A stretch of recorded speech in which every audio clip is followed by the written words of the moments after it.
mon sauveur. Tu es mon sauveur. Hey. Alléluia. Tu es mon sauveur. Hey. Ah, tu es mon sauveur. Jésus, oh, tu es mon sauveur. Hey, tu es mon sauveur. Yahweh, tu es mon sauveur. Seigneur Jésus, oh, tu es mon sauveur. Éternel, oh, tu es mon espoir. Seigneur Jésus, oh, tu es ma lumière. Oh, Yahweh, tu es mon espoir. Oh, Seigneur, tu es mon espoir. Tu es mon espoir, oh, pas mon foyer. Parce que tu n'enfantes pas ta belle famille. Te rejette, oh. Laisse-moi te dire qu'il y a un sauveur. Oh, c'est Jésus, oh, qui peut te sauver. Oh. Depuis longtemps, tu traînes une maladie. Tu as parcouru tous les hôpitaux. Laisse-moi te dire qu'il y a un sauveur. Oh, c'est Jésus, oh, qui peut te sauver. Oh. Hey, hey, hey, hey. Là-bas, oh, oh, oh, oh. Qui est choix.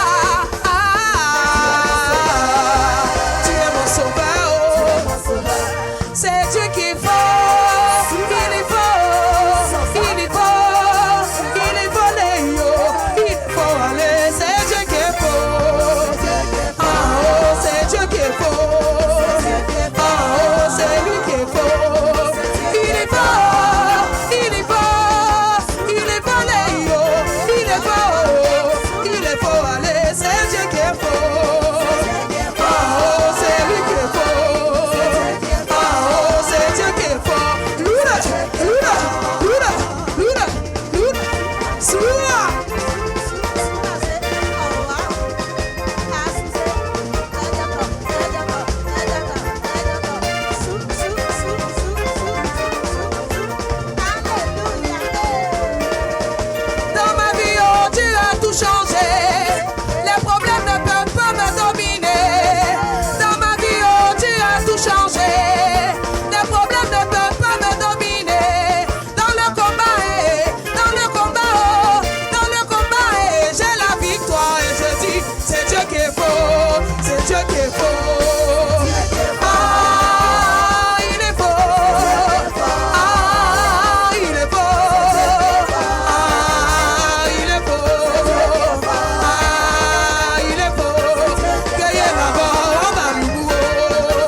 C'est Dieu qui est fort, c'est Dieu qui est fort, c'est Dieu qui est fort.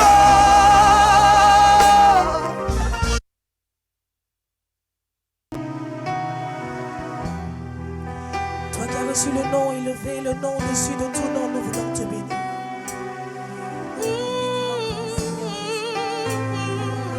Alléluia. Sois la gloire, Seigneur. Ton nom est infini.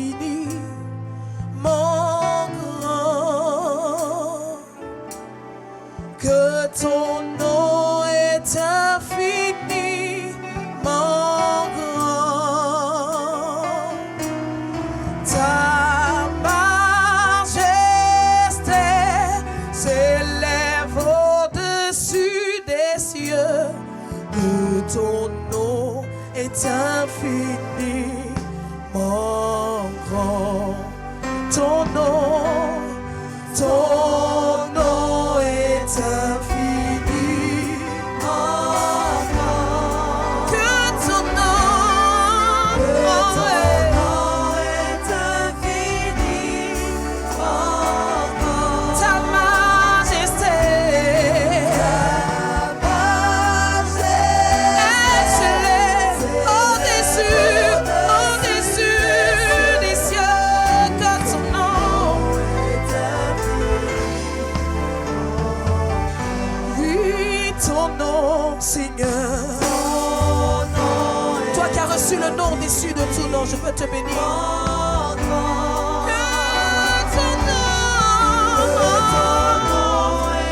Que ton nom est infiniment grand. Ta majesté elle s'élève. Que ton nom est infiniment grand. Oui, ton nom. Tu as reçu le nom qui guérit les malades, Jésus. Tu as reçu le nom qui donne la vie. Que ton nom. Tu as reçu le nom qui apporte la résurrection, Jésus. Tu as reçu le nom qui ouvre toutes les portes. Ta majesté s'élève au-dessus des cieux. Que ton nom. Oh Dieu. Oh Dieu. Oh Dieu. Oh Dieu. Père, que ton nom est infini. Car ta majesté, Père, ta majesté s'élève. Que ton nom.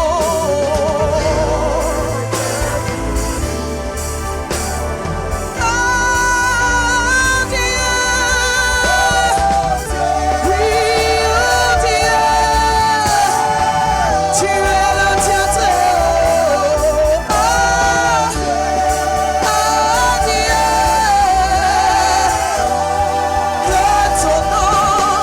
Que ton nom est infini.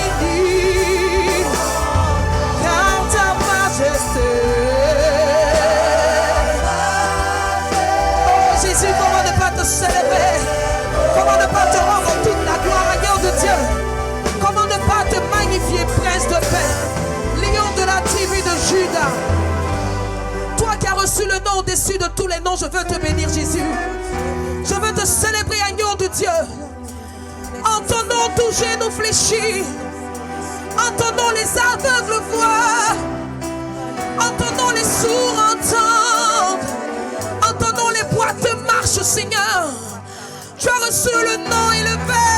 Tu as reçu le nom glorifié. Tu as reçu le nom célébré par le monde entier. Comment ne pas te rendre toute la louange?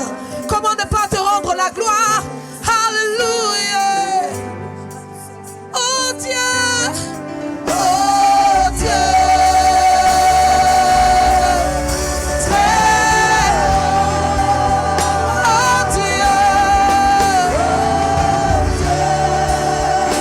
Très haut.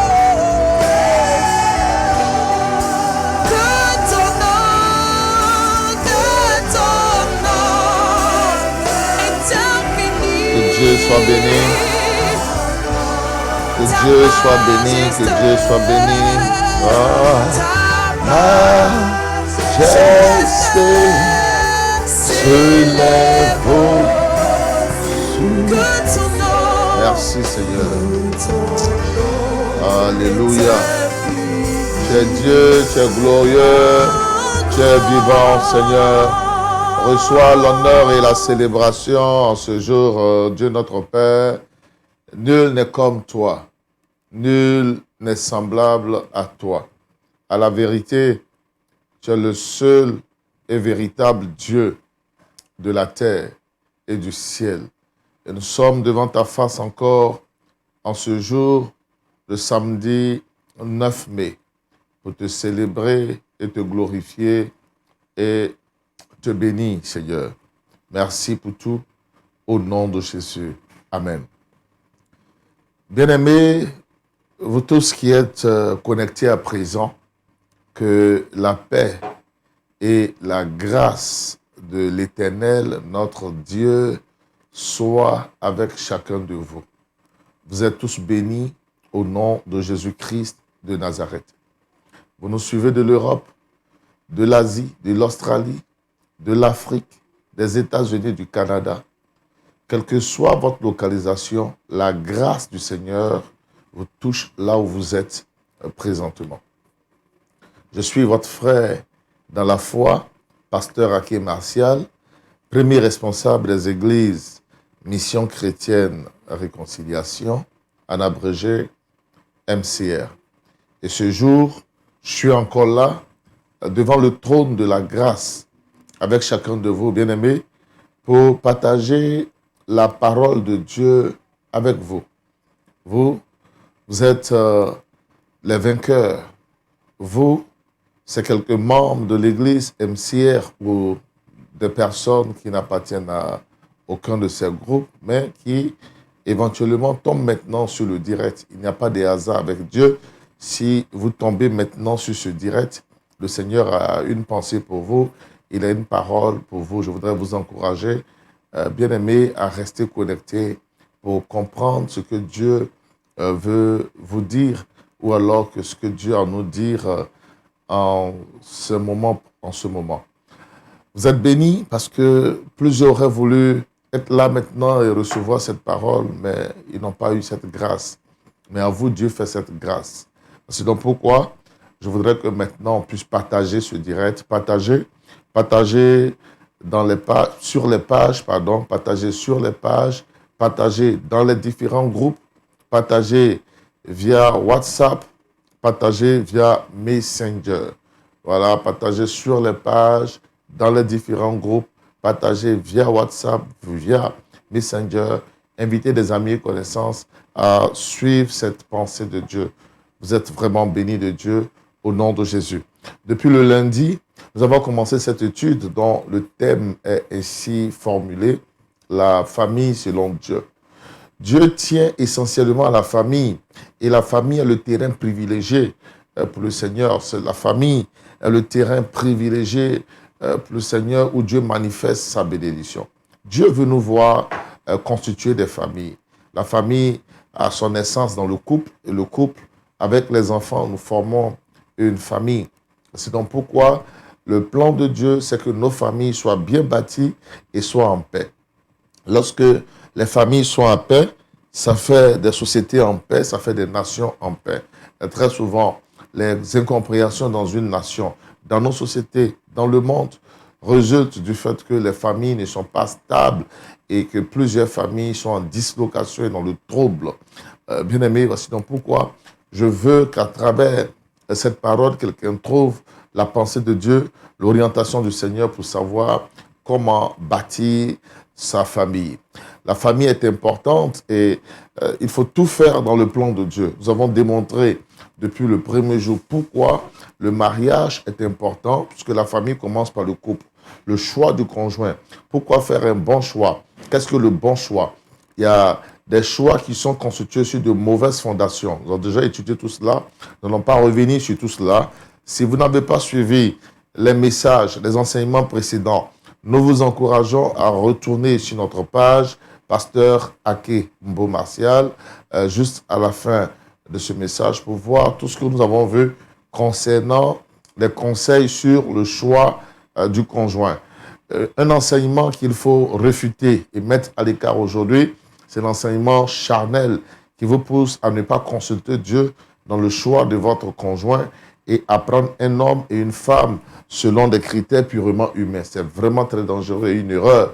Et nous avons montré, selon Psaume 11, verset 3, que quand les fondements sont renversés, le juste, que ferait-il? Donc, il y a des mauvais fondements dans la constitution d'un couple et il y a de bons fondements. Nous avons parlé des 7 questions majeures à se poser et des signes extérieurs à regarder. Et présentement, nous sommes en train de voir les éléments par lesquels Dieu va vous révéler sa volonté. Les éléments spirituels par lesquels le Seigneur va vous révéler sa volonté, les moyens spirituels. Donc, le point sur lequel nous sommes présentement, ce sont les moyens spirituels, alors les moyens bibliques pour déterminer la volonté de Dieu. Et hier, nous avons commencé à développer cet aspect dans Job 33, versets 14 à 15. Dieu parle cependant tantôt d'une manière, tantôt d'une autre, et l'on n'y prend point garde, etc., etc. Dieu nous parle. Quand vous voulez avoir l'orientation de Dieu dans le choix de votre conjoint, ce qu'on a vu hier, il faut aller devant le Seigneur avec un cœur neutre. Quand votre cœur est ouvert, vous n'avez pas décidé au préalable, vous entendrez la bonne voix de Dieu dont j'ai parlé hier. Plusieurs disent, Dieu m'a dit, mais à la longue et au finish, on voit que c'est la désolation et la catastrophe, au point de se poser la question si Dieu a réellement parlé. Bien aimé, cela est très important à comprendre, frères et sœurs. Cela est essentiel à comprendre. Il y a 2 sortes de voix de Dieu. Il y a une voix de Dieu qui vient du cœur de Dieu. Elle est sincère, elle est pure, elle est profonde. Elle nous oriente, elle nous conduit dans la bénédiction. Et puis, il y a une deuxième voix de Dieu. Elle est superficielle. Elle n'est pas profonde. Elle est donnée aux personnes qui sont rebelles vis-à-vis du Seigneur, qui sont rebelles envers le Seigneur, aux personnes qui prennent Dieu pour un jeu, qui ont déjà des positions arrêtées et qui vont devant le Seigneur juste pour avoir une réponse. Dieu leur donne d'entendre cette voix qui n'est pas authentique, qui n'est pas profonde et fondamentale. Alors nous avons vu des éléments bibliques pour avoir l'orientation de Dieu à travers la prière, bien entendu. Premier élément que nous avons étudié hier, avec la communication, si c'est possible, on fait le rappel ensemble. Le premier élément, la voix de Dieu à notre esprit. C'est l'élément que nous avons étudié hier. Deuxième élément, la voix audible de Dieu. Donc, première chose, Dieu parle à votre esprit, parce que nous sommes des êtres spirituels. Donc, Dieu parle à notre esprit intérieurement. Nous devons être à même d'entendre Dieu nous parler intérieurement. Deuxième chose, la voix audible de Dieu. Certaines fois, Dieu utilise une voix audible pour se révéler à nous et pour nous faire entendre sa parole et sa volonté. La troisième chose que nous avons vue hier, la conviction. Pas la conviction charnelle, parce que j'ai montré hier que tout homme dans ce qu'il fait, il a une conviction. Même quand un homme décide d'abandonner sa femme aussi, il dira « j'ai eu la conviction de l'abandonner ». Quand un homme décide de tuer quelqu'un, il dira « j'ai eu la conviction de tuer ». Ce n'est pas de cette mauvaise conviction que nous parlons. Nous parlons de la conviction que Dieu met dans votre cœur quand vous allez devant son trône pour prier, pour l'interroger. Cherchez à savoir si vous devez vous engager dans telle relation ou pas. En ce moment, Dieu met dans votre cœur, quand vous êtes sincère, une certaine conviction qui vous permet de faire le choix juste, alors le bon choix. Le quatrième point que nous avons développé hier, ce sont les songes. On a vu 3 sortes de songes hier. Les songes démoniaques, les songes charnels et les songes spirituels. Nous avons dit que nous devons chercher de plus en plus les songes spirituels. Car les songes démoniaques sont manifestés dans la vie des personnes qui sont encore possédées, qui sont encore sous influence d'esprits sataniques et qui cherchent à avoir le plan, le conseil de Dieu, l'orientation de Dieu pour des choix essentiels de leur vie. C'est donc pourquoi, en amont, nous avons dit qu'il était important d'être délivré. La délivrance est fondamentale, elle est essentielle si vous voulez connaître le plan de Dieu, le projet de Dieu pour vous et savoir comment donc marcher. À côté des songes démoniaques, nous avons parlé des songes charnels. Les songes charnels, ce sont des songes qui naissent de la multitude de vos pensées, des occupations. À force de penser à des choses, à force de réfléchir, à force de vouloir être avec un homme, vouloir être avec une femme précise, bien aimée, quand vous allez dormir, à force d'avoir trop pensé, vous allez avoir des songes et penser que Dieu vous parle. Ce sont des songes charnels. Hier, nous en avons parlé. Et nous avons fini sur les soins spirituels. Les soins spirituels sont des messages de Dieu pour vous, sont révélés par le Saint-Esprit. C'est le Saint-Esprit qui vous conduit, le Saint-Esprit qui vous parle. Parce que certaines fois, lorsque nous sommes debout, que Dieu nous parle, nous ne sommes pas sensibles à la voix du Seigneur. Donc, Dieu fait quoi? Il attend qu'on dorme. Et quand l'homme est endormi, la voix du Seigneur s'impose à lui. C'est donc pourquoi, quelquefois, le Seigneur utilise des soins spirituels pour nous communiquer sa volonté et nous communiquer sa pensée. Au-delà de tout ce rappel, si vous nous suivez et vous nous prenez en marche, le conseil que je puis vous donner, si vous êtes déjà engagé dans une relation avec un homme, une femme, vous avez déjà des enfants, ne cherchez plus le conseil de Dieu. Engagez-vous dans les liens du mariage, régularisez votre relation. Si vous êtes seul, alors priez le Seigneur pour savoir avec qui bâtir votre famille, bâtir votre foyer. Parce que sur ce point, il faut faire très attention. Il y a des esprits démoniaques, des esprits sataniques, spécialistes des mariages qui ne conduisent pas à la gloire de Dieu, qui spécialisent des mauvais mariages. Ces esprits-là viendront sur votre chemin au moment du choix pour vous introduire dans de mauvais choix, au point de vous conduire plus tard à des regrets, à la désolation. Combien sont les couples constitués qui ne sont pas en joie? Il n'y a pas de bonheur, il n'y a pas de vie. Il n'y a pas d'allégresse dans le mariage. Le mariage est fade, le mariage est triste, le mariage est sans harmonie, sans joie, sans paix. Le mariage est aujourd'hui sujet de regret. Des gens qui regrettent de s'être mariés, des gens qui regrettent d'avoir posé ce pas, des hommes qu'on aimait hier. Aujourd'hui, on ne veut même plus les sentir. Des femmes qu'on aimait hier, qu'on avait pensé aimer hier. Aujourd'hui, on ne veut plus les sentir. Pourquoi? Parce que quelquefois, nous n'écoutons pas attentivement le Saint-Esprit. Nous n'écoutons pas attentivement la voix de Dieu pour savoir le pas juste, essentiel à poser. Et que plusieurs fois, ou alors certaines fois, nous nous laissons diriger par des émotions, par la chair. Voici donc pourquoi également ceux qui sont déjà dans des couples ne cherchent pas à te séparer pour chercher qui maintenant est la volonté de Dieu pour toi. Tu es déjà engagé dans quelque chose, alors fais tout pour que cette relation puisse réussir. Fais tout pour que cette relation puisse aller de l'avant. Voici mon conseil. Aujourd'hui, nous allons voir le cinquième élément par lequel on peut connaître la pensée de Dieu, comment nous pouvons avoir l'orientation de Dieu. Le cinquième élément, bien aimé, ce sont les signes. Les signes. Alors, les signes sont importants. Avant de parler des signes, vous avez remarqué que dans tout ce que j'ai donné comme indication, je n'ai pas parlé de la prophétie. On ne se marie pas sur une prophétie. Par une prophétie, un homme et une femme ne peuvent pas s'engager dans une relation. C'est léger, c'est superficiel et c'est très dangereux.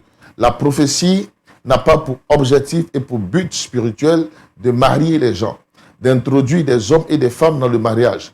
Le but de la prophétie, ce n'est pas de mettre Yao et Amlan ensemble. Le but de la prophétie, ce n'est pas de mettre Jérôme et Madeleine ensemble. Le but de la prophétie est d'exhorter, édifier et de consoler. La prophétie n'a pas pour but de marier les gens. Donc, on ne se marie pas sur une prophétie ou parce qu'un prophète t'a révélé pour dire voici ta femme, voici ton mari, et sur cette base, tu t'engages dans une relation, c'est très dangereux. On ne se marie pas sur une prophétie. Et même si un prophète va avoir une révélation, Dieu ne peut pas traiter des sujets importants de ta vie avec d'autres personnes sans que toi-même le concerné premier, toi-même qui vivras le mariage, toi-même qui vivras la situation, que le Seigneur ne te parle pas toi-même. Voici donc pourquoi Dieu forcément, il te parlera à toi-même. Dans le domaine du mariage, une révélation extérieure, une révélation autre que celle que Dieu peut vous donner, doit être la confirmation de ce que Dieu vous dit à vous au préalable. Ne vous laissez pas influencer par une révélation qui dit que cet homme est votre mari, cette femme est votre épouse. On ne se marie pas sur une prophétie. Les révélations n'ont pas pour but de marier les gens. Un prophète ne peut pas te dire, voici ta femme, voici ton mari, malgré toi, et t'imposer quelque chose. Non, frères et sœurs, regardez dans la parole de Dieu. Dieu n'opère pas ainsi. Dieu n'agit pas ainsi. Donc cette manière de faire, je la dénonce. J'estime que ce sont des formes d'arrangement de mariage dans la maison de Dieu. Et c'est très dangereux. Il ne faut pas utiliser le Saint-Esprit ou vouloir utiliser alors le nom de Dieu pour commettre ces dégâts dans le corps de Christ. On le voit quelquefois même dans des assemblées, des pasteurs ou des servants de Dieu qui ont de bons fils spirituels, de bonnes filles spirituelles, appellent, quand c'est une bonne fille spirituelle, on appelle un frère de l'église qui est très bien placé. Et puis on lui dit, Dieu, quand on a prié, Dieu nous a dit que cette sœur-là est ton épouse. Parce qu'on veut que la fille que nous aimons bien, qui est notre fille spirituelle, qu'on apprécie bien, qu'elle se marie. Et pour cela, on regarde et on choisit dans l'église un homme bien placé. Parce que c'est notre bonne fille. Donc si elle est mariée à cet homme, on va aussi la voir. C'est méchant. Je trouve que c'est mesquin. Il ne faut pas le faire, pasteur. Si vous êtes pasteur, que vous êtes connecté, ne le faites pas. Si vous êtes apôtre, évangéliste, docteur, peu importe votre ministère, vous êtes prophétesse, servante de Dieu, ne le faites pas. C'est très dangereux. Ça attire le jugement de Dieu contre vous et contre votre église, contre votre ministère. N'utilisez pas le nom de Dieu dans le faux, dans la compromission. Ne mettez pas le nom de Dieu dans le mélange, dans la fausseté, dans le mensonge. N'utilisez pas le nom du Seigneur pour amener le frère qui est faible dans la foi et qui vous fait confiance en tant que pasteur parce que Dieu vous utilise. N'utilisez pas le nom du Seigneur pour forcer des choses et mélanger la destinée des gens. C'est dangereux parce que vous rendrez compte à Dieu de toutes ces actions que vous posez, ces arrangements. Chaque fois que vous avez dit, Dieu m'a dit. Or, Dieu dit, tu ne prendras point le nom de l'Éternel, ton Dieu, en vain.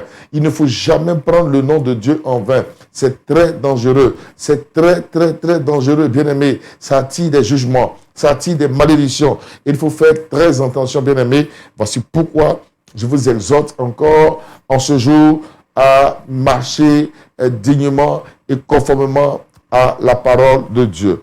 Alors, voyons donc les signes. Parlons à présent du point 5. Les signes.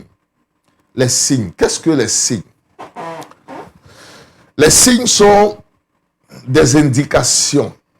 Certaines fois, Dieu, pour vous parler, vous donnera des indications.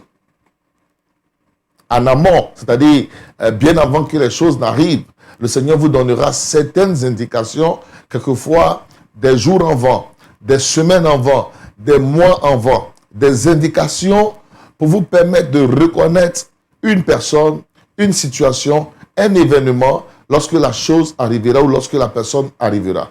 Comme nous sommes dans le cadre du mariage ici et du choix du conjoint, par les signes, Dieu vous donne des indications, il vous donne des éléments de référence afin de vous permettre de reconnaître la bonne personne, la personne qu'il vous faut.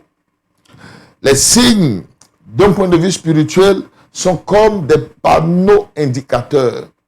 Vous voulez aller dans une certaine ville, vous voulez aller à Nanterre.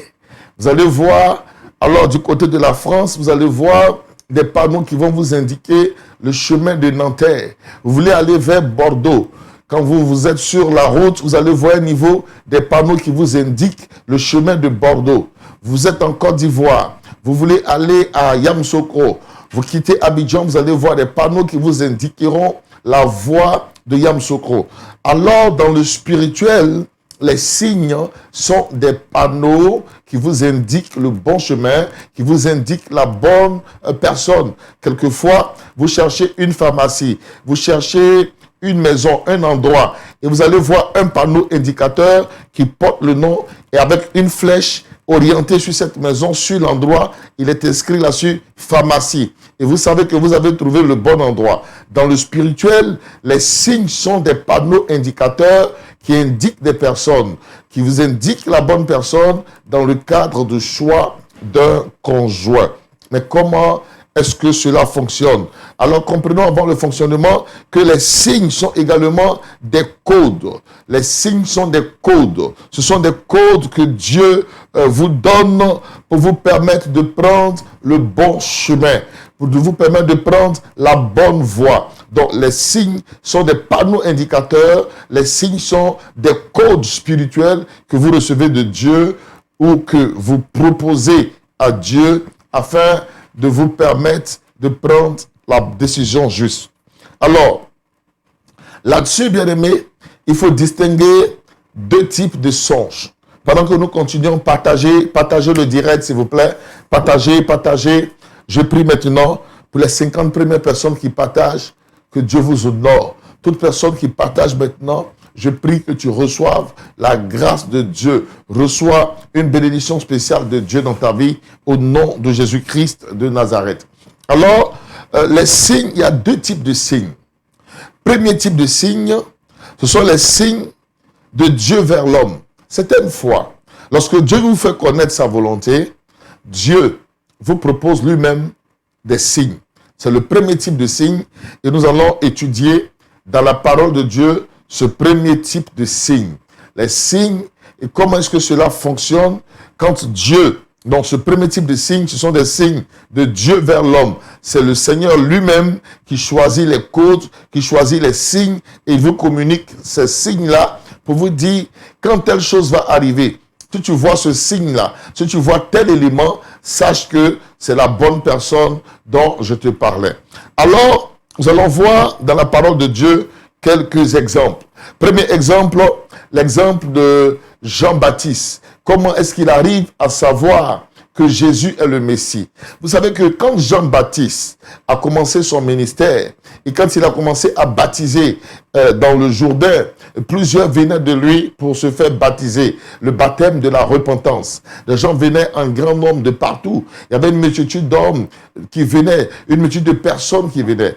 Tous ceux-là qui venaient à lui. Comment, parmi cette multitude de personnes, Jean-Baptiste pouvait-il connaître et savoir que telle personne est Jésus-Christ de Nazareth? Comment, parmi 1000 personnes ou 2000 personnes, vous pouvez distinguer la bonne personne qu'il vous faut ou la bonne personne dont Dieu vous a parlé? Alors, c'est là-dessus que Dieu vous donne des éléments de sorte que quand vous aurez une multitude de personnes à voir, il y a des éléments caractéristiques que vous trouverez chez une personne précise, une personne donnée. Et Dieu vous donne en amont ces éléments, ces codes, il vous donne ces secrets-là, de sorte que quand vous rencontrerez cette personne, que vous sachiez que c'est la bonne personne. Écoutez-moi mes filles, écoutez-moi bien-aimés, vous tous qui êtes connectés. Certaines fois, Dieu, dans la prière, quand vous demanderez au Seigneur de vous révéler l'homme de votre vie, la femme de votre vie, Dieu vous donnera des signes. Il vous donnera des signes. Il vous donnera des codes, des éléments que vous devez bien conserver, des éléments que vous devez bien conserver et bien comprendre et bien connaître, de sorte que lorsque la chose arrivera, lorsque la personne arrivera, que vous sachiez que c'est de cette personne dont Dieu me parlait. Dieu m'a parlé de telle personne. Nous allons voir donc Jean chapitre 1, versets 29 à 34. Jean chapitre 1, versets 29 à 34. On va regarder le texte d'un instant à l'autre.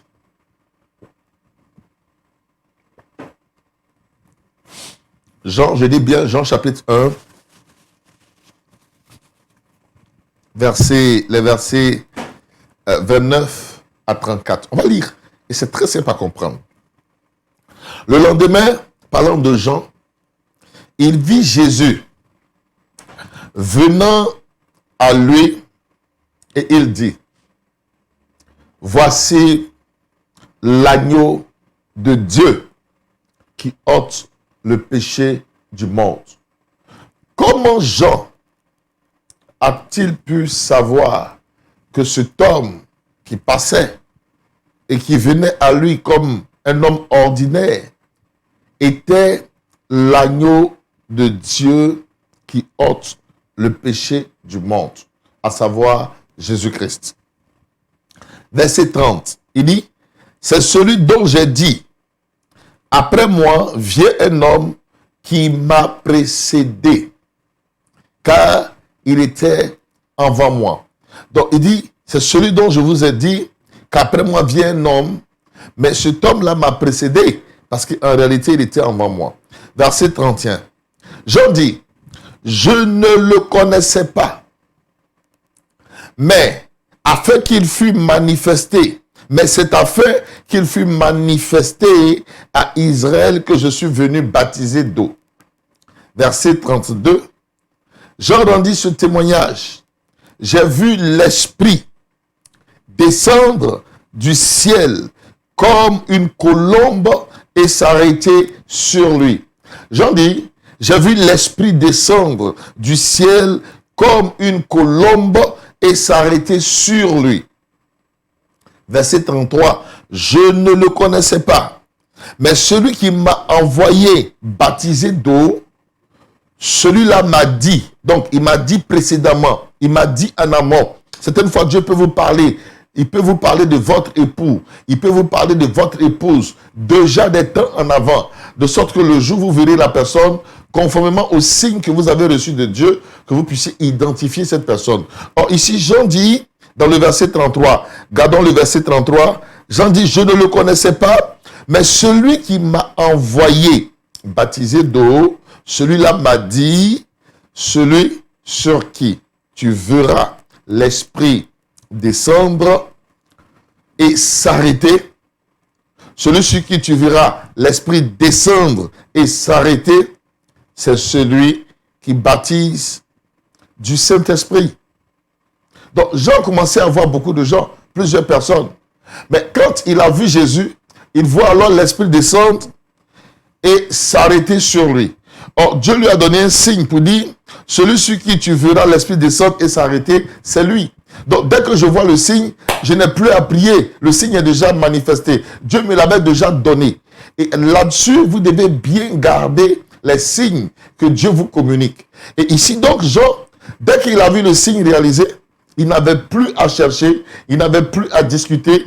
Il a su immédiatement que Jésus est l'agneau de Dieu qui ôte le péché du monde. Ça, c'est un signe que Dieu a donné à un homme. Cet homme, c'est Jean. Hier, c'était Jean. Mais toi, aujourd'hui, Dieu peut aussi te donner à toi des signes. Il peut te donner des éléments, des indices, des codes par lesquels tu pourras reconnaître l'homme de ta vie, la femme de ta vie. Au-delà du mariage, ce sont des signes. Les codes là, les signes peuvent te servir dans ta vie de tous les jours, dans les choix que tu auras à faire, dans les décisions que tu auras à prendre, afin de toujours prendre la décision idoine, c'est-à-dire la décision convenable. Bien aimé, c'est un premier exemple avec Jean. Voyons le deuxième exemple. Voyons le deuxième exemple.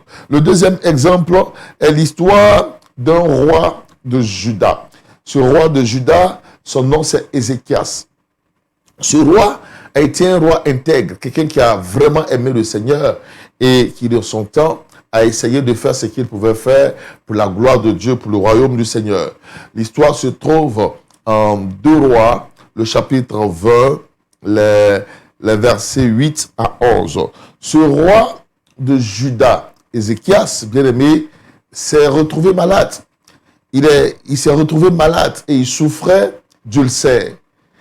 Alors, certainement que la maladie avait énormément dégénéré, puisque Dieu va se révéler à Ésaïe, le prophète. Dieu va se révéler à Ésaïe, le prophète, et lui dit ceci dans le verset 1. Nous regardons 2 Rois 20, verset 1. Dieu va dire à Ésaïe, dans la partie B, parle ainsi. Il va lui dire d'aller parler donc à Ézéchias, et Ésaïe va et il dit, ainsi parle l'Éternel, donne tes ordres à ta maison, car tu vas mourir, tu ne vivras plus. Donc Dieu envoie un prophète pour parler à Ézéchias, pour lui dire, donne tes ordres à ta maison, tu ne vivras plus, tu vas mourir. Ézéchias va refuser la mort. Le roi Ézéchias va refuser la mort, il va crier au Seigneur afin que Dieu le guérisse et que Dieu intervienne dans sa vie. Automatiquement, le Seigneur va encore interpeller le même prophète qui était allé précédemment pour annoncer la mort.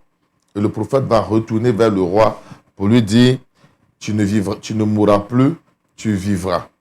Et que Dieu va encore ajouter 15 années sur ta vie. Alors, verset 8. Le verset 8 m'intéresse maintenant. 2 Rois 20, une fois que j'ai posé le contexte, voyons le test. 2 Rois 20, verset 8 à 11. Ézéchias avait dit à Ésaïe, à quel signe connaîtrai-je que l'Éternel me guérira et que je monterai le 3e jour à la maison de l'Éternel? Ésaïe dit, voici, de la part de l'Éternel, le signe auquel tu connaîtras que l'Éternel accomplira la parole qu'il a prononcée. Ézéchias, afin que tu saches que l'Éternel accomplira la parole qu'il a prononcée, voici le signe qu'il te donne. Dis-nous, l'ombre, veux-tu que l'ombre avance ou veux-tu que l'ombre recule? C'est Dieu qui propose ici un signe. Alors, si vous voulez, 2 signes au choix.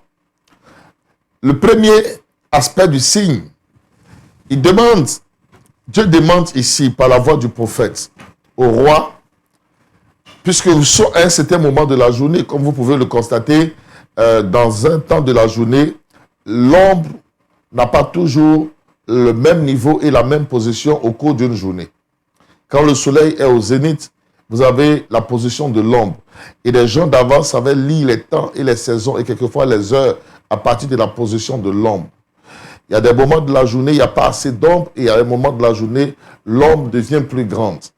Donc, le prophète pose la question au roi, veux-tu que l'ombre augmente ou veux-tu que l'ombre diminue? Donc, normalement, à un moment de la journée, ce qui est évident, c'est que l'ombre puisse augmenter, mais l'ombre ne diminue pas. Alors, on regarde verset 10. 2 Rois 20, verset 10. Ézéchias répondit, c'est peu de choses que l'ombre avance de 10 degrés. C'est peu de choses que l'ombre avance. Pourquoi? Parce que selon le temps où ils étaient, ce qui était évident, c'est que l'ombre puisse avancer. Donc si l'ombre avance, ça ne change pas grand chose. Mais pour que je sache, afin que moi, roi Ézéchias, je sache que Dieu m'a réellement parlé et qu'il va vraiment me guérir, puisque lui-même, il me propose 2 signes. Soit que l'ombre augmente et que l'ombre recule, je choisis le signe difficile.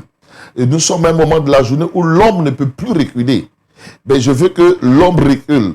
Donc si l'ombre recule, c'est le signe, c'est la confirmation, c'est un code que je reçois de Dieu au sujet de ma guérison. Alors, la Bible dit ceci. Verset 11. Alors Ésaïe le prophète invoqua l'Éternel qui fit reculer l'ombre de 10 degrés sur les degrés d'Akas où elle était descendue. Donc là, il voit que l'ombre recule. C'est un signe qui confirme que effectivement la parole qu'il a reçue de Dieu est authentique et qu'il ne mourra plus, mais effectivement la guérison sera son partage. Bien-aimés, dans la marche avec Dieu, certaines fois, vous recevrez l'orientation de Dieu, le conseil de Dieu. Vous connaîtrez le plan de Dieu pour vous, pour votre vie, simplement en faisant un bon usage des signes spirituels.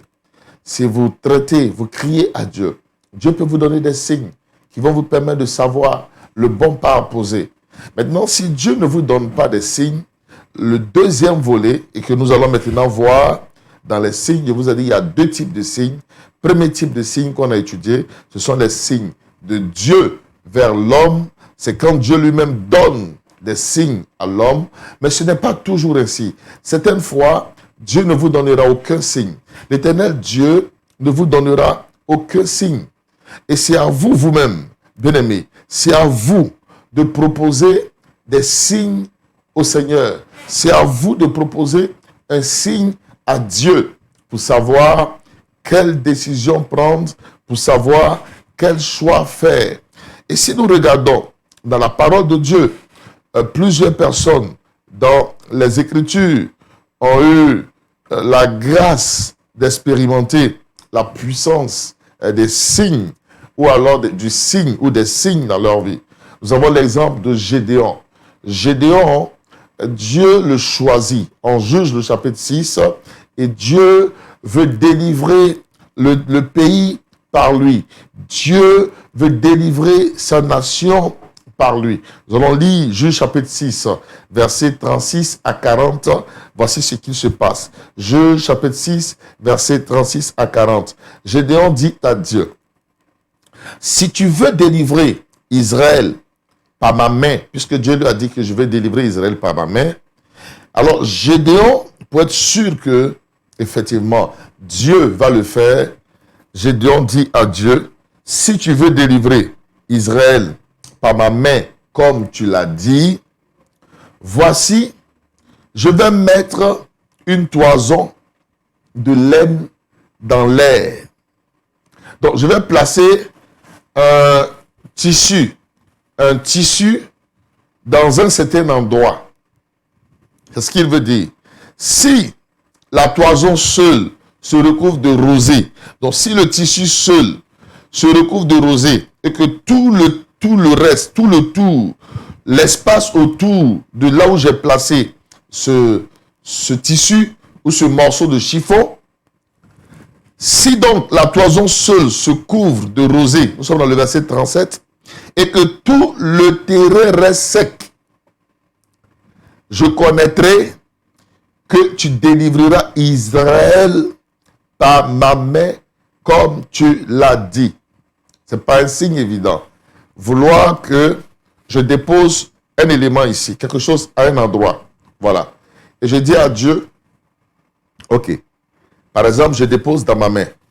Et je dis à Dieu, le signe par lequel je veux savoir que tu veux délivrer Israël par ma main, c'est que ce chiffon que je mets ici, là, que lui seul soit humide, que lui seul soit mouillé, comme il dit, voilà, il dit dans le verset 37, voici, je vais mettre une toison de laine dans l'air. Si la toison seule se recouvre de rosée, donc il faut que la rosée mouille ce chiffon-là, uniquement ce chiffon, et puis que toute ma main reste sèche.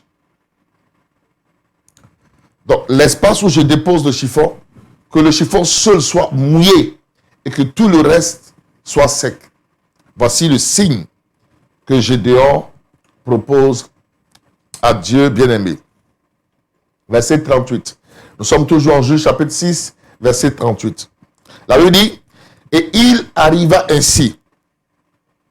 Donc, le signe qu'il a proposé à Dieu, il se lève le matin, il va voir, effectivement, le tissu là seul est mouillé et puis tout le terrain est sec. Mais il veut avoir alors la certitude.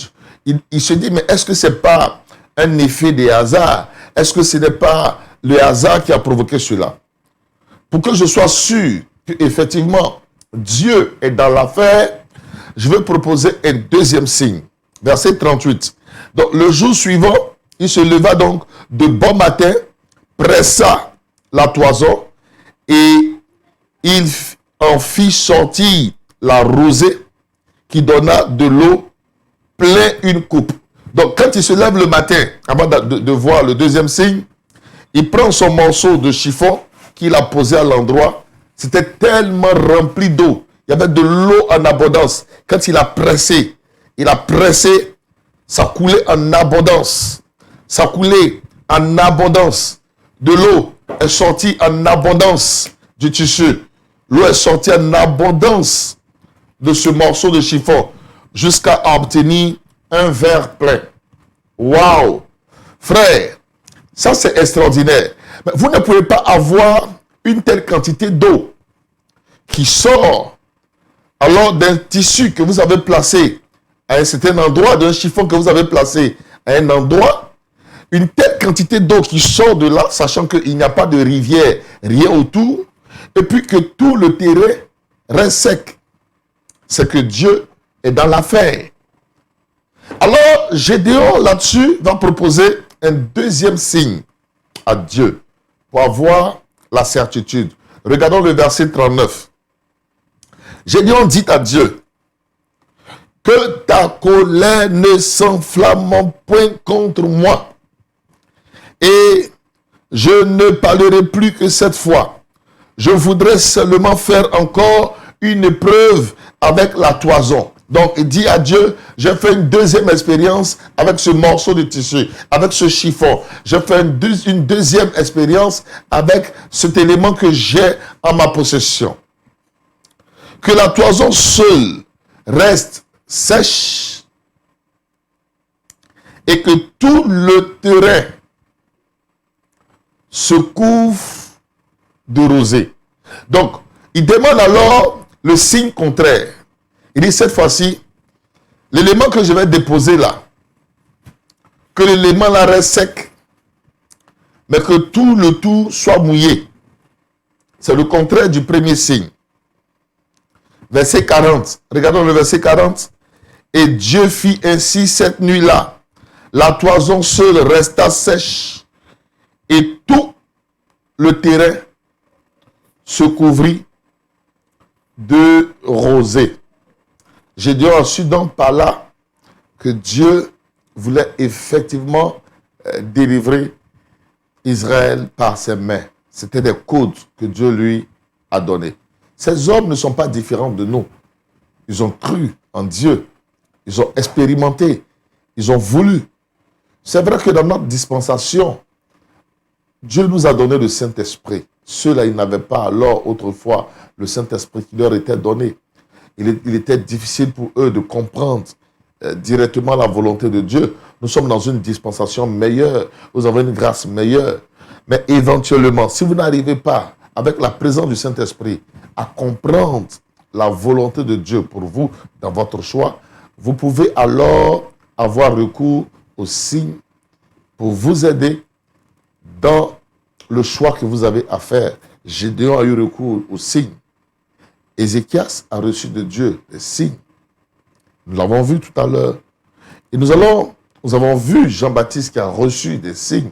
C'est vrai que ce sont des signes de Dieu vers ces personnes, mais dans le cas de Gédéon, c'est Gédéon qui propose un signe à Dieu. En plus, ou alors en dehors de Gédéon, frères et sœurs, nous pouvons voir dans la parole de Dieu, toujours en ce qui concerne les signes que l'homme propose à Dieu, nous allons voir d'autres éléments. Que dit Dieu au sujet des signes? Ésaïe chapitre 7. Je voudrais qu'on regarde Ésaïe chapitre 7 dans le verset 11. Ésaïe chapitre 7 dans le verset 11. Ésaïe chapitre 7 verset 11. Regardons ensemble Ésaïe chapitre 7 verset 11. Je lis la parole du Seigneur. Dieu dit, bien-aimé, toi qui m'écoutes, regarde le verset avec moi. Dieu dit, demande en ta faveur un signe à l'Éternel, ton Dieu. Demande-le, soit dans les lieux bas, soit dans les lieux élevés. Donc Dieu dit, demande, bien-aimé, Ésaïe 7, verset 11, demande en ta faveur un signe à l'Éternel, ton Dieu. Seigneur, je veux faire ceci. Tel signe que je propose peut me permettre de savoir si c'est de toi. Par exemple, donc Dieu autorise cela. Alors, au sujet donc des signes, Je vous ai donné l'exemple de Gédéon, lorsque l'homme propose des signes à Dieu. Mais nous allons voir maintenant l'exemple du serviteur d'Abraham. Parce que je vous ai dit hier qu'il faut faire très attention dans les signes. Les signes ne doivent pas être superficiels. À l'époque, je ne maîtrisais pas bien cet enseignement, mais il m'est arrivé moi-même d'expérimenter aussi les signes. Je devais aller à Daloa avec mon frère qui avait été invité à prêcher à Daloa il y a beaucoup d'années, plusieurs années en arrière. Et il devait passer me prendre autour de midi 13h. Donc on devait partir autour de midi 13h. J'ai fait une prière à Dieu. J'ai dit à Dieu que s'il veut que je parte, s'il veut que je parte, donc je prends l'exemple contraire. J'ai dit à Dieu, s'il ne veut pas que je parte, que mon frère arrive après 15 heures. Donc, si Dieu ne veut pas que je parte, que celui qui m'a dit qu'il vient me chercher à midi 13h là, vienne après 15h. Je reconnais que ce n'est pas un signe très difficile. Mais c'était à l'époque. Aujourd'hui, j'aurais proposé un autre signe à Dieu. J'ai attendu midi 13h. Il ne venait pas, il ne venait pas. Il m'appelle exactement à 15h, je crois 5 minutes ou 2 minutes, entre 2 et 5 minutes. Juste après 15h, je regarde ma montre. Waouh, on vient de dépasser 15h. Donc, par là, je me rends compte que je ne dois pas partir. Mon frère arrive à bord d'une Mercedes et veut qu'on parte. Et je ne connaissais pas Daloa à l'époque. Daloa est une ville de la Côte d'Ivoire. Et il avait une veillée, il était avec son épouse. Et puis, notre beau et moi-même. Frères et sœurs dans la foi. Le temps était déjà très avancé et il fallait partir à Daloa faire au moins 5 heures à 6 heures de route. Après 15 heures, le temps de sortir d'Abidjan était déjà 16 heures. Donc, sur l'autoroute, pour ceux qui connaissent la Côte d'Ivoire, il faut passer par Yamoussoukro. Abidjan-Yamoussoukro, à l'époque, ce n'est pas comme maintenant où la voie est bien rangée. Vous pouviez faire 2h30, quelquefois 3 heures. Et entre Yamoussoukro et Daloa, vous en avez encore pour 2 heures de temps. Il conduisait à vive allure. À un moment, il a bloqué même l'aiguille de la Mercedes. Et nous étions dans la voiture. On a fini l'autoroute et on a pris un tronçon très dangereux entre l'autoroute et Toumoudi. C'est un tronçon là où il y a énormément d'accidents. Alors, j'ai un peu oublié ce qui va provoquer ce que je vais vous suivre et ce que je vais vous expliquer maintenant. Mais je pense qu'on a dû entrer dans un trou. La voie n'était pas très bonne à un certain niveau. Et puis, en voulant contrôler la voiture a pivoté sur elle-même, pivoté sur elle-même. On a fait au moins 5, 6, 7 pivots. Ensuite, la voiture s'est renversée sur le côté, là où j'étais, sur mon côté. Elle a glissé. Elle est rentrée en brousse. Et puis, voilà, c'était des cris dans le véhicule. On ne voyait rien du tout. Et la voiture s'est immobilisée à un certain endroit. Bien-aimé, je reconnais que Dieu, dans ma vie, m'a beaucoup protégé. Dieu m'a beaucoup délivré des dangers. J'étais déjà enfant, revenant de l'école. Il y a là où vont toutes les eaux usées des toilettes et des WC qui étaient remplis dans la cour paternelle à Béoumi. Un véhicule devait venir pour vider. Donc, c'était à l'arrière-cour. Le trou était ouvert. Moi, je suis revenu de l'école, j'étais au jardin. Je courais dans la cour, je suis allé comme ça. Et puis, je tombe comme ça. Je tombais dans ce trou. Une fois que vous rentrez, c'est fini. Et brusquement, mes mains ont été déployées par la puissance de Dieu. Je sais que c'est Dieu qui l'a fait. Parce que si j'étais mort en ce moment-là, qui serait en train de t'enseigner cette parole aujourd'hui? Quand vous êtes un homme de destinée, une femme de destinée, vous n'avez pas à craindre certaines situations. Dieu est avec vous. Il a déjà tout établi, tout préparé pour vous, afin de vous conduire dans sa gloire et dans sa grâce. Bien-aimé, cette assurance. Voici donc pourquoi je ne m'inquiète pas. Dieu m'a délivré de là. Il m'a délivré de plusieurs accidents d'avion. Dieu m'a délivré des accidents de voiture. Et ce jour-là, Dieu m'a encore délivré. Frère, nous sommes tous sortis sains et saufs. Aucun de nous n'était blessé. Ce dont je me souviens, c'est que l'épouse de mon frère lui a dit, je t'avais dit non, je t'avais dit. Et c'est là que j'ai su qu'elle avait eu un songe au préalable où elle lui avait dit que pendant le voyage, elle a vu un accident et qu'il ne fallait pas qu'il parte. Mais il a tenu à faire le voyage. Mais alors donc, en tant que pasteur qu'il est, il dit, c'est vrai, tu as eu la révélation, mais moi je brise ça. Et il a mis l'onction d'huile sur les roues de la voiture. Homme de Dieu, souvent écoutons lorsque les gens nous parlent. C'est vrai, il y avait l'envie d'aller prêcher la parole, bénir le peuple de Dieu, je comprends. Il y avait la jeunesse dans le ministère, et je comprends tout cela. Mais le résultat, il y a eu un accident. Moi, j'ai fait une prière. Donc, j'ai dit, si Dieu ne veut pas que je parte, que le Seigneur ne permette pas qu'il vienne, il m'a dit midi 13h, mais qu'il vienne après 15h. Et il est venu autour de 15h02. Entre 15h02 et 15h05. C'est-à-dire que je ne devais pas partir.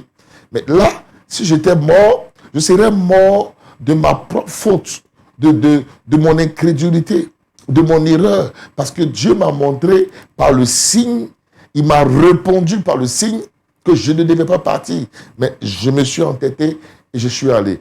À l'époque, je me souviens, mon épouse venait de donner naissance à notre première fille, Jemima, qui a maintenant, je crois, 17 ans maintenant. Elle a 17 ans. Jemima, elle va aller dans sa 18e année. Donc, l'enfant était encore tout petit. Donc, vous voyez ce qui serait arrivé. Mais ce serait ma faute. Frère, mais je rends grâce à Dieu qui m'a protégé. Non seulement moi, mon frère, qui a protégé mon beau-frère, son épouse, qui est ma sœur, il nous a tous protégés. Nous étions dans la voiture, je crois, 3 pasteurs, plus ma sœur aussi qui est chantre et qui sert aussi le Seigneur. Et Dieu nous a délivrés de la mort certaine, bien-aimés. Voici la réalité. C'est donc pourquoi il faut faire très attention. Et Dieu parle. La Bible dit que Dieu parle tantôt d'une manière et tantôt d'une autre. Je voudrais qu'on revoie ce verset. Hier, on l'a lu dans le livre de Job. On peut revoir le verset Job 33, verset 14 à 15. Dieu parle cependant tantôt d'une manière, tantôt d'une autre. Donc ici, et l'on n'y prend point garde. Donc quand Dieu permet que mon frère arrive après 15 heures, simplement Dieu venait de me parler. Mais je n'ai pas compris ce que le Seigneur voulait me dire. J'ai vu qu'il y avait quelques secondes d'écart, quelques minutes, et je me suis dit que ce n'était pas grave. Mais c'était grave. C'est pour ça qu'aujourd'hui, je suis bien placé pour vous enseigner cette parole de Dieu.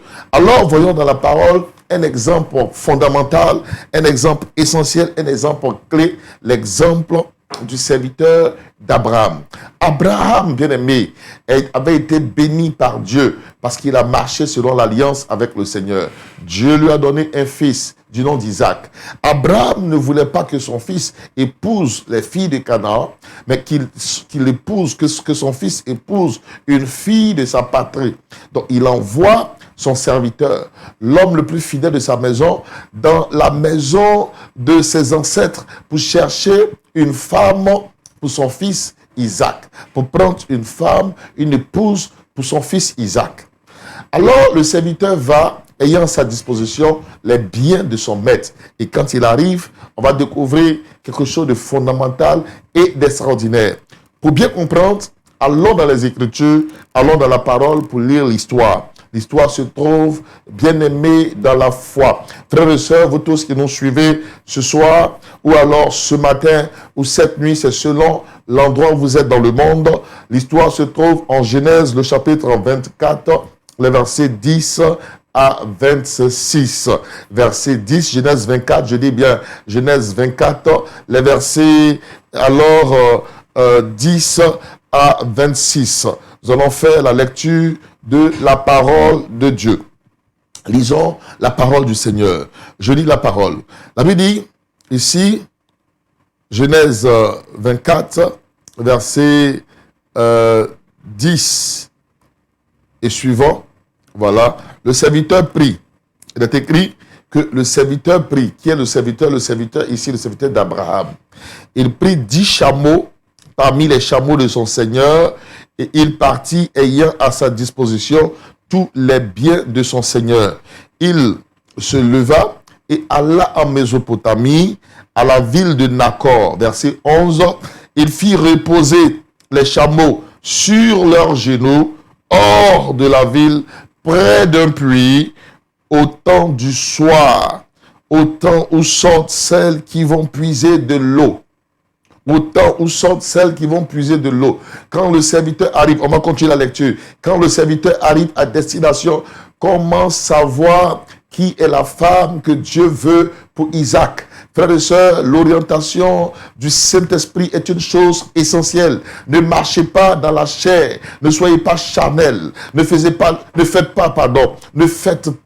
choses vous-même. Ne faites pas les choses dans la chair. Ne faites pas les choses comme vous voulez. Mais écoutez Dieu. Cherchez l'orientation du Seigneur dans ce que vous faites. Et le serviteur va arriver à l'entrée de la ville. Mais quelle est la femme? Il y a plusieurs filles dans la ville. Comment reconnaître celle que Dieu veut pour son maître? Alors Isaac. Alors la Bible dit qu'il va faire reposer, verset 11, il fit reposer les chameaux sur leurs genoux hors de la ville, près d'un puits, au temps du soir, au temps où sortent celles qui vont puiser de l'eau. Verset 12. Et il dit, Éternel, Dieu de mon Seigneur Abraham, fais-moi, je te prie, rencontrer aujourd'hui ce que je désire et use de bonté envers mon Seigneur Abraham. Voici, je me tiens près de la source d'eau et les filles des gens de la ville vont sortir pour puiser l'eau.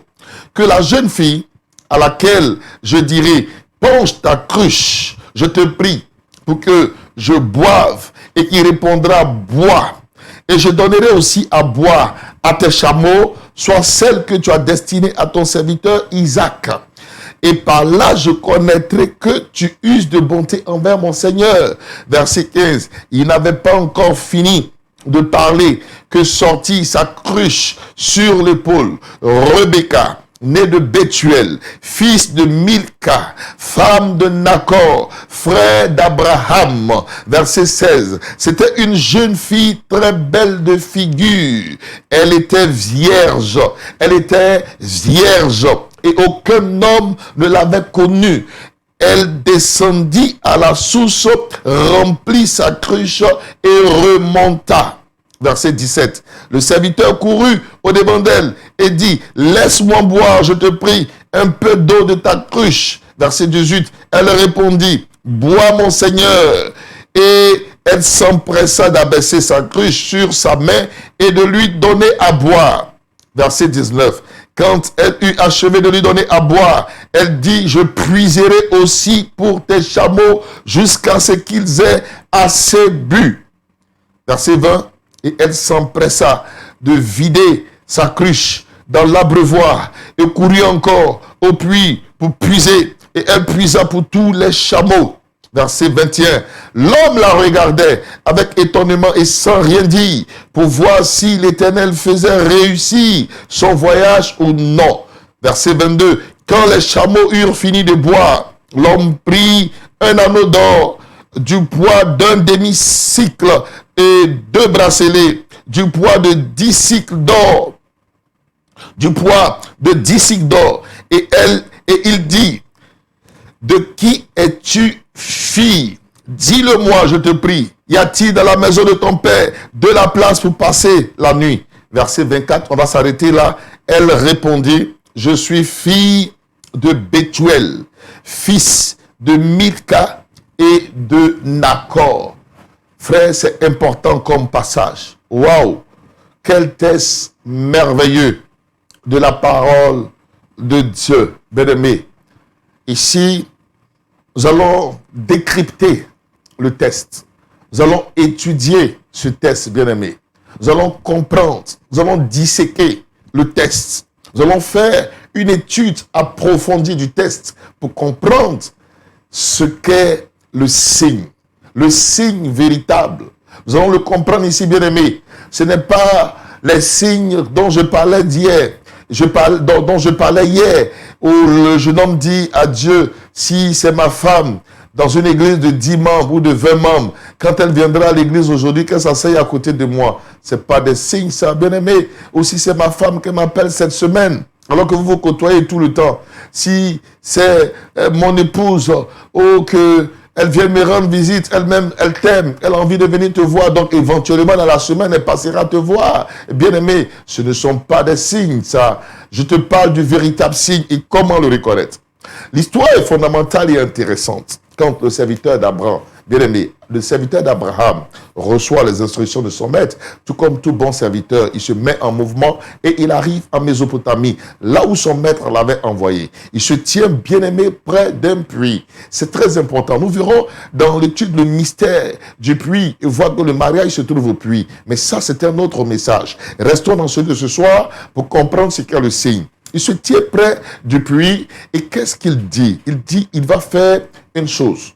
Pour savoir quelle est la femme que Dieu destine à Isaac, la première chose que ce serviteur fait, il va prier le Seigneur. Premier conseil, comment présenter à Dieu un bon signe? Un bon signe, la première chose, c'est dans la prière que vous allez vers Dieu pour présenter votre signe à Dieu. Vous n'êtes pas en train de marcher comme ça pour dire, Seigneur, ok, je m'en vais à l'église, la fille qui va venir aujourd'hui, là, si elle est en blanc, c'est ma femme. Non, c'est dans la prière. Pourquoi dans la prière? Parce que dans la prière, vous recevrez une certaine inspiration divine. C'est vrai que c'est vous qui donnez le signe, mais comme c'est dans la prière, le Saint-Esprit guidera votre parole, vous mettra un signe à cœur. Vous voyez, ça c'est le mystère de Dieu. Vous pensez que c'est vous qui dites à Dieu, mais en fait Dieu vous plaçait déjà le signe même dans il vous plaçait les mots dans votre bouche. Donc il vous inspire sur ce que vous allez lui dire. Alors dans la prière, et on le voit ici, le serviteur d'Abraham, lorsqu'il arrive, la Bible dit ceci, dans le verset, regardez Genèse 24, verset 12, jusqu'au verset suivant, allons jusqu'au verset 14. Quand il arrive, Genèse 24, verset 12 à 14, c'est la prière. Il est écrit ceci, il dit, Éternel Dieu de mon Seigneur Abraham, fais-moi, je te prie, rencontrer. C'est dans la prière. Vous voyez, c'est dans la prière. Dans le verset 14, regardez le verset 14 avec moi. Il dit que la jeune fille à laquelle je dirai, penche ta cruche, je te prie, pour que je boive, et qui répondra, bois. Tout ça, c'est la prière qui continue jusque-là. Donc, il fait premièrement une prière. C'est dans la prière qu'il propose son signe à Dieu. Si vous voulez un bon signe, allez dans la prière et proposez votre signe à Dieu dans la prière. Ne proposez pas un signe à Dieu en dehors de la prière. C'est dans la prière que vous devez proposer votre signe à Dieu. Deuxième chose, concernant un bon signe. Le deuxième élément, c'est que le bon signe doit être secret. À partir du moment où vous avez proposé un signe dans la prière à Dieu, personne ne doit connaître le signe sauf Dieu et vous. C'est entre Dieu et vous. Si c'est un groupe de personnes, c'est entre ce groupe de personnes et Dieu. Donc, personne d'autre ne doit être informé de ce que vous avez dit. Personne ne doit savoir ce que vous avez dit. C'est quelque chose qui doit être tenu en secret. Et c'est Dieu seul qui le sait. Dieu et vous. C'est très important comme élément dans le signe. Parce que des signes que vous divulguez, je prends un signe banal. Un jeune homme dans une église veut se marier, il dit à Dieu, ok, je veux me marier, mais la jeune fille qui me ferait un plat cette semaine et qui m'apportera cela à la maison, qu'elle soit ma femme. Il partage le signe avec son ami. L'ami partage avec un autre ami, avec une autre amie, et de bouche à oreille, ça s'en va. Or, il se trouve que dans la même église, il y a une jeune fille qui veut de lui. Donc, quand elle entend ça, elle va faire à manger et elle vient déposer. Pour lui, Dieu l'a exaucé. Mais Dieu ne l'a jamais exaucé. Pourquoi? Parce que le signe a été divulgué. Le signe doit être tenu secret. Secret, personne ne doit le connaître. Même pas quelqu'un qui est intime à vous. Personne. Troisième chose dans le signe. un bon signe doit être difficile. Regardez l'exemple de Gédéon. Gédéon dit, voici la toison de laine que j'ai ici. Je place sur le terrain que la toison de laine seule soit mouillée et que tout le reste reste sec. C'est compliqué. Vous ne pouvez pas avoir un truc qui est mouillé comme ça en abondance et puis tout autour est sec. Quand il finit, il dit, bon, que la toison ici reste, soit mouillée et que tout le reste, vous comprenez, tout le reste soit, que la toison, pardon, soit sèche et que tout le territoire, tout le reste autour soit mouillé. C'est difficile comme signe. On va voir dans le cas du serviteur d'Abraham. La Bible dit dans le texte qu'on vient de lire, en Genèse 24, qu'il s'est rendu en Mésopotamie avec, bien aimé, 10 chameaux. 10 chameaux. Et il dit dans la prière, regardez le signe, verset 14. Est-ce qu'au niveau de la communication, on peut revoir le texte? Genèse 24. Je voudrais qu'on revoie. On revoit Genèse 24, alors à partir du verset 13. Lisons à partir du verset 13 et suivant. Verset 13, il dit, voici, je me tiens près de la source d'eau. Et les filles des gens de la ville vont sortir pour puiser de l'eau. Que la jeune fille à laquelle je dirai, penche ta cruche, je te prie, pour que je boive, et qui répondra, bois. Et je donnerai aussi à boire à tes chameaux, soit celle que tu as destinée à ton serviteur Isaac. Ici, c'est un signe difficile. Pourquoi? La difficulté, à quel niveau? La difficulté est d'abord à ce niveau que lui, il demande, dans le signe, il dit à Dieu, je vais demander simplement à boire pour moi. Mais je ne demanderai pas à boire pour les chameaux. Première difficulté, la fille à qui je dirai, donne-moi à boire, qu'elle-même aille au-delà de ce que je lui demande, sans que je ne lui demande de donner à boire aux chameaux, que cela vienne d'elle-même de dire, je donnerai à boire aux chameaux. Première difficulté, écoutez, la jeune fille ne le connaît pas, il n'y a pas de lien entre eux. Elle est venue puiser de l'eau, elle a des choses à faire à la maison. Et il demande à boire. Vous demandez à boire étranger, je vous donne à boire. Qu'est-ce que moi j'ai à avoir avec tes chameaux? Au point que si moi je te donne à boire, je veux encore me préoccuper au point d'aller donner à boire à des chameaux. Donc écoutez-moi bien-aimés, mes filles, mes fils, là-dessus, déjà, c'est très compliqué et un grand groupe de jeunes filles sont déjà disqualifiées.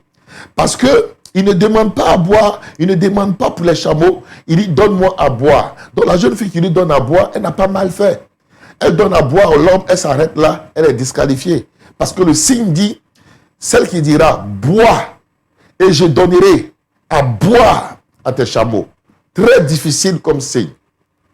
Premièrement, parce que la jeune fille elle-même doit pouvoir aller au-delà de la demande.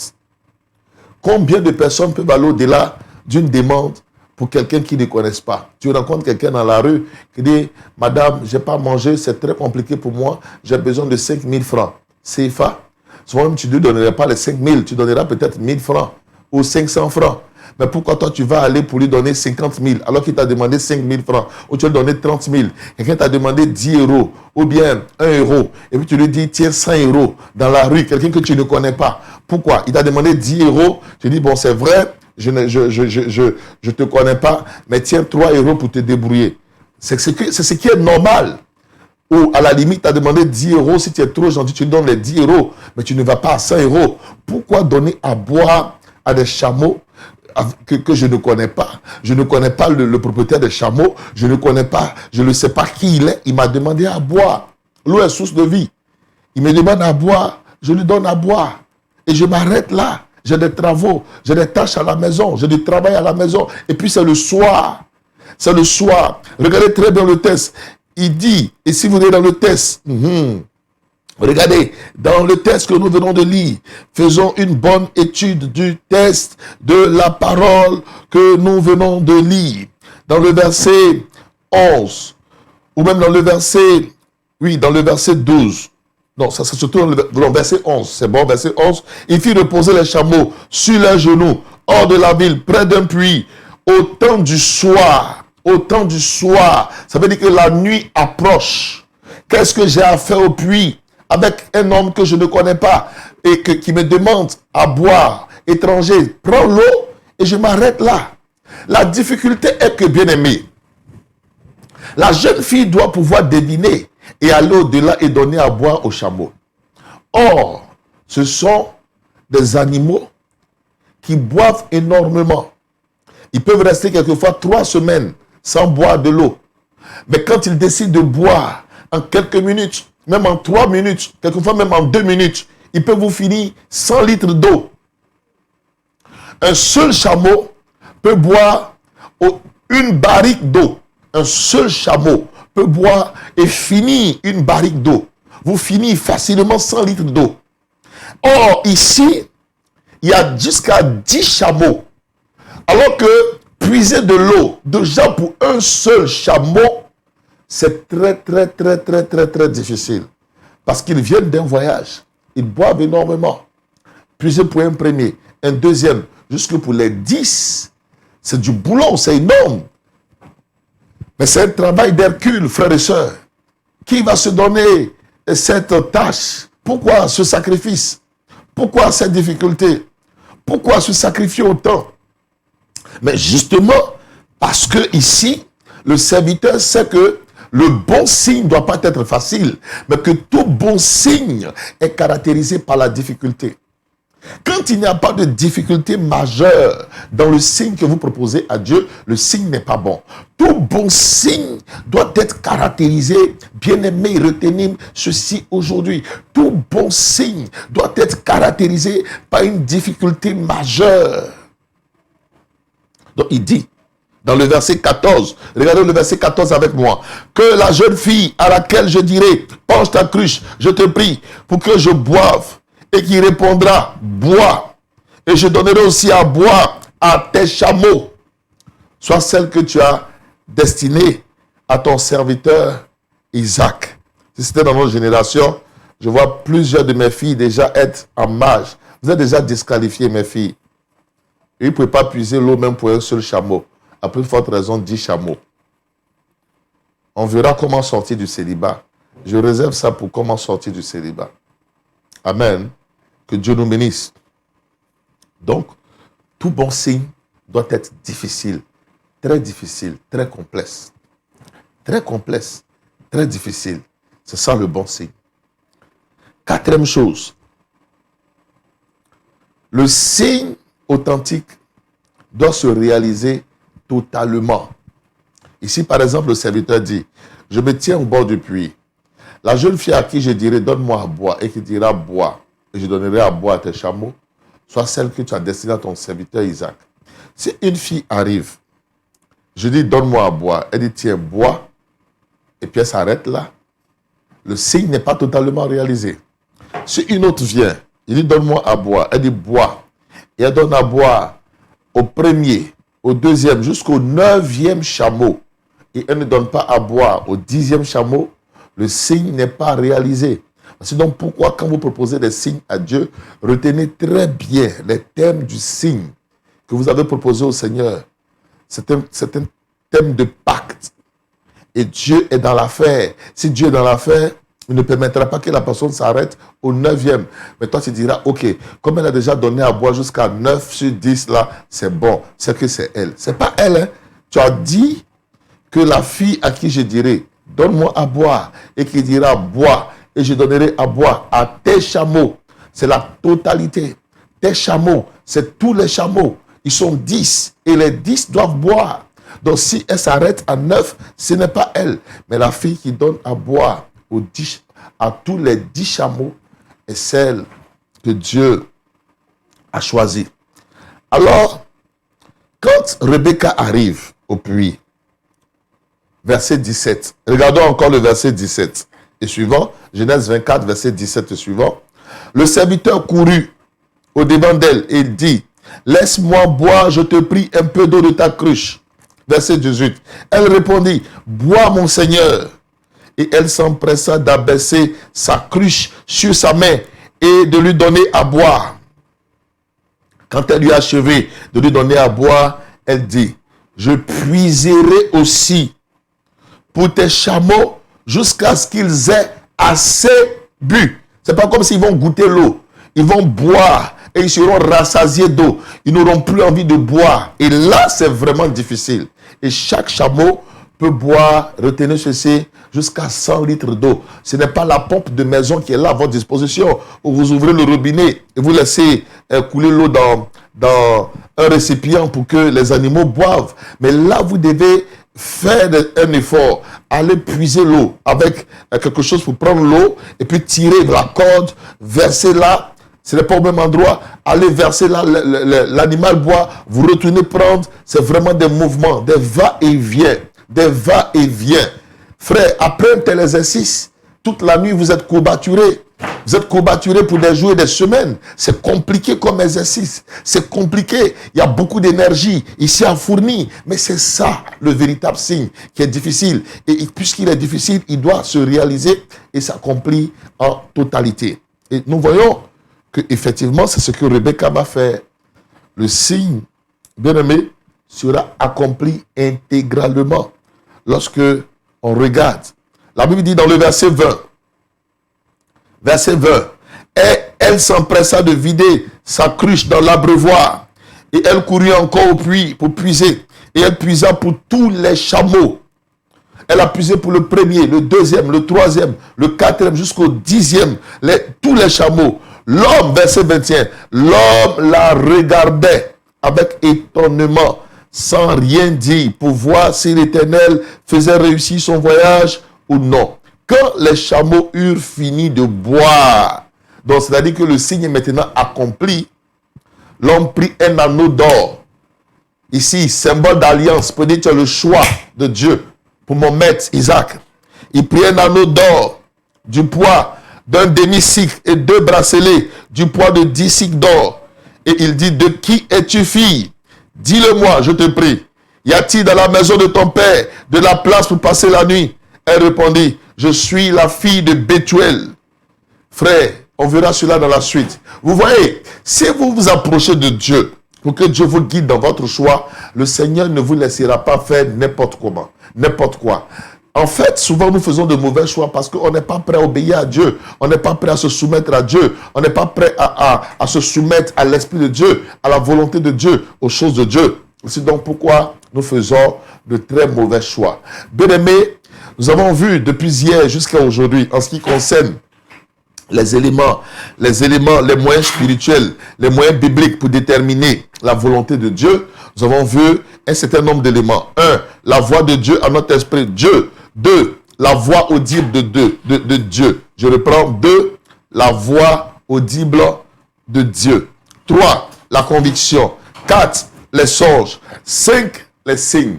Et nous avons vu 2 sortes de signes. Les signes que Dieu donne à l'homme et les signes que l'homme donne à Dieu. À partir de ces éléments que je viens de vous enseigner, bien aimé, Dieu peut vous orienter sur un bon choix. Dieu peut vous faire connaître qui est l'homme de votre vie, qui est la femme de votre vie. Au-delà, bien entendu, des autres moyens qui existent, mais j'ai voulu juste développer ces quelques éléments. Bien aimé, l'enseignement n'est pas fini.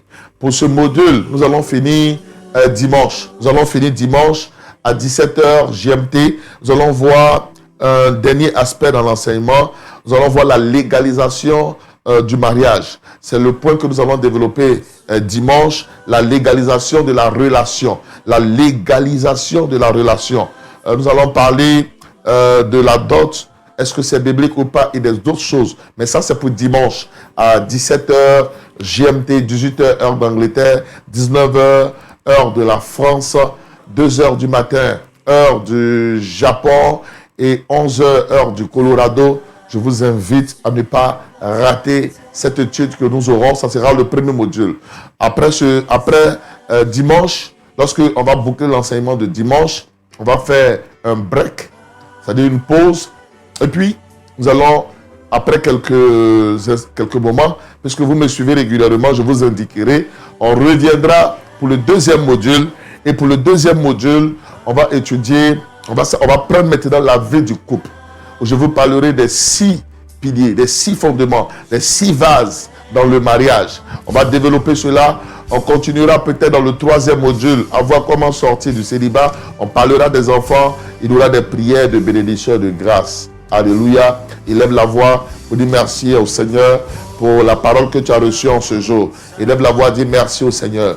Dieu notre Père, nous voulons te bénir, nous voulons te glorifier pour ta parole, nous voulons te célébrer, t'honorer. Gloire et honneur à toi, qui est comme toi, qui est semblable à toi.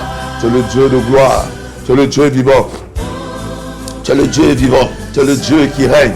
Merci pour ta parole, merci pour la parole que tu nous as enseignée. Merci pour la parole, merci pour l'enseignement. Oriente les pas de ces personnes au nom de Jésus.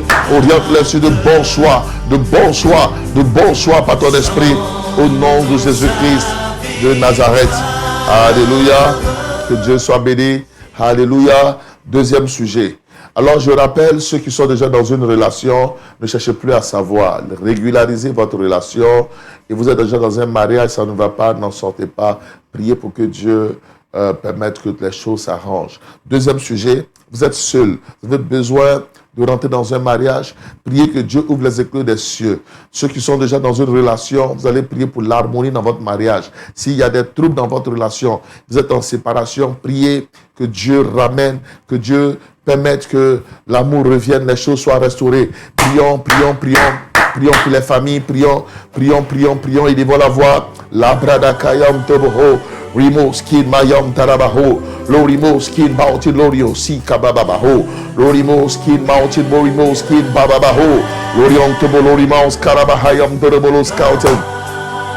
Librada kayon taraba, librada kayon taraba, librada kayon taraba, librada kayon taraba, librada kayon taraba, librada kayon taraba, librada kayon taraba, librada kayon taraba, lobrodo kobo rimala baba baba baba baba, lobrodo kobo siribaos, décompte, débloque, débloque, débloque, débloque, décompte, ouvre les portes, ouvre les écluses des cieux, Seigneur. Manifeste ta gloire au nom de Jésus. Alléluia. Dernier sujet, nous allons prier pour toutes les personnes qui aspirent à avoir un enfant. Nous allons prier le Seigneur que Dieu, tu vas élever la voix, dis à Dieu de te donner, de recevoir un enfant, que Dieu produise la fécondité en toi. Élevons la voix et prions pour toutes les personnes qui aspirent à avoir un enfant. La bradaka yam taraba, l'iriam torobos, les bradaka bababa. Les bradaka bababa, l'orion toroboho, les bradaka bababa, les bababa, les brodokobo rimons, qui mama mama mama, les bradaka bababa, le brodokobo rimara bababa, les bradaka yom torobos. Merci pour les ossements. Viens, Maranatha, Maranatha.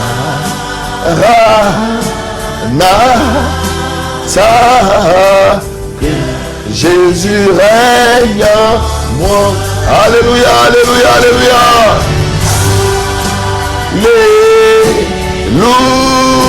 Alléluia. Que ton règne vienne. Maranatha. Viens, Jésus règne en moi. Alléluia, que Dieu soit béni et que sa grâce soit avec chacun de vous, bien-aimés du Seigneur. Le Seigneur vous aime, je vous aime de l'amour de Dieu.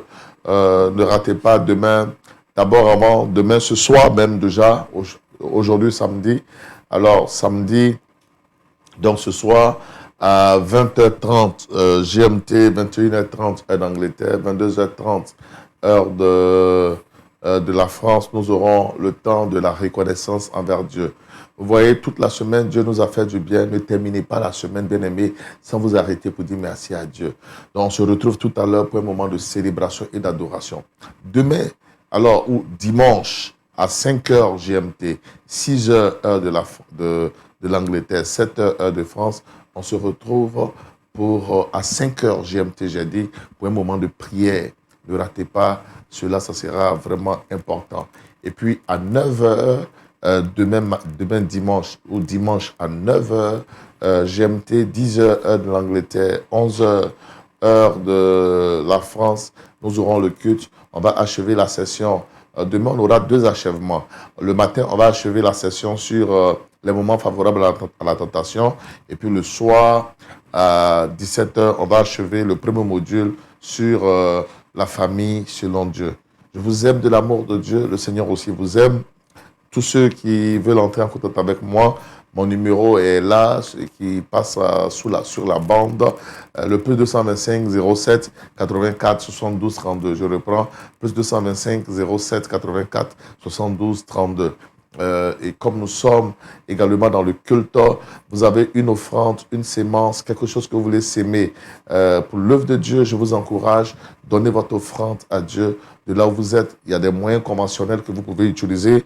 Vous pouvez utiliser Orange Money, MTN Money, les contacts sont là. À l'écran, vous pouvez voir. Vous êtes en dehors du pays. La parole vous a touché. Vous voulez poser une action pour le soutien de l'œuvre de Dieu. Faites-le selon vos moyens, conformément à ce que Dieu vous met à cœur. Selon les moyens conventionnels, vous avez, en dehors des moyens de transfert que je viens d'indiquer, vous avez RIA, vous avez MoneyGram, vous avez Western Union. Ce sont des moyens conventionnels que vous pouvez utiliser pour faire parvenir votre offrande pour le soutien de l'œuvre de Dieu. Vous avez à cœur de donner une offrande à Dieu, levez la main chez vous. Là où vous êtes, je fais une prière pour vous, afin que la bénédiction du Seigneur descende sur vous. Dieu notre Père, je prie pour toutes ces personnes qui apporteront maintenant une offrande, une semence, ou qui feront un don pour le soutien de ton œuvre. Je prie que tu bénisses infiniment l'œuvre de leurs mains, tu leur ouvres grandement les écluses des cieux et que ta faveur et ta grâce s'attachent à leur vie. Soyez bénis du Seigneur, soyez remplis de grâce, de vie et de faveur au nom de Jésus. Et n'oubliez pas, on se retrouve tout à l'heure à 20h30 heure GMT, 21h30 heure de l'Angleterre et 22h30 heure de la France pour un moment de célébration, d'adoration par la grâce de Dieu. Je vous aime, je suis votre frère dans la foi, pasteur Aké Martial, et je vous ai dispensé la parole de Dieu depuis Abidjan, Côte d'Ivoire. Bonne soirée à chacun de vous. Bonne journée pour ceux qui sont encore dans le jour. Bon réveil pour tous ceux qui se réveillent maintenant. C'est selon que la paix et la grâce de Dieu soient pour vous tous et sur vous tous dans vos maisons. Au nom de Jésus. Amen.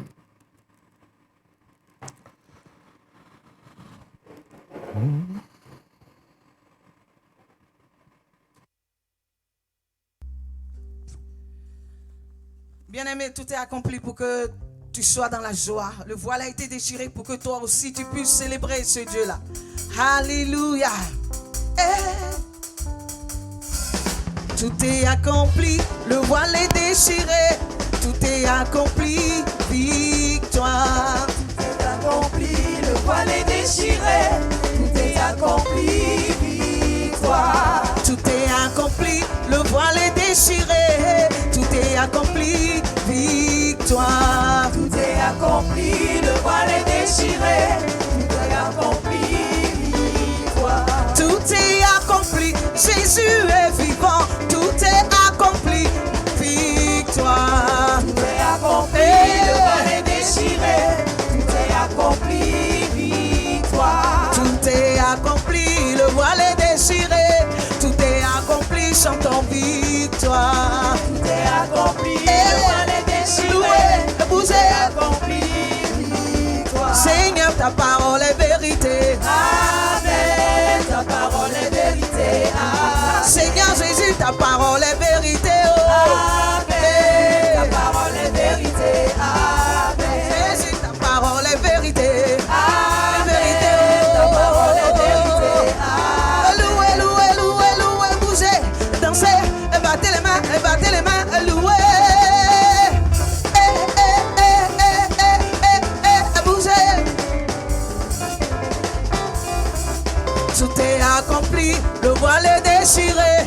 Tout est accompli, chantons victoire. Tout est accompli, le voile est déchiré. Tout est accompli, victoire. Tout est accompli, le voile est déchiré. déchiré, tout est accompli, victoire. Tout est accompli, le voile est déchiré, tout est accompli, victoire. Seigneur, ta parole est vérité. Seigneur Jésus, ta parole est vérité, oh. Vérité, vérité. Il a dit que tu seras élevé. C'est la vérité. Il a dit que tu seras à la tête, oh. Alléluia. C'est la vérité, oh. Il a dit qu'il ne t'abandonnera jamais. C'est la vérité.